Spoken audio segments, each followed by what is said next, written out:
Nói cô này ông xã không biết lựa hả cái hai càng này nhỏ thế này phải mình lựa bởi càng to. Đây con cua này mà ăn không no thì mua thêm con nữa nha.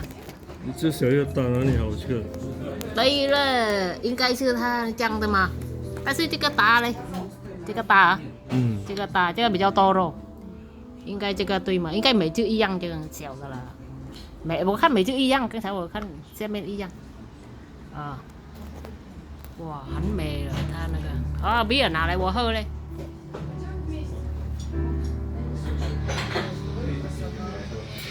来yo yo yo yo yo yo baby， 够了。哇 ，Russia 比好喝嘛？好喝。这个不会醉的，这个很赖，很会赖。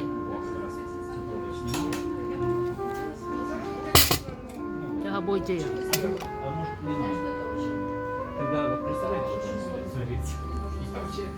这个靠近海，空姐很美，看到吗？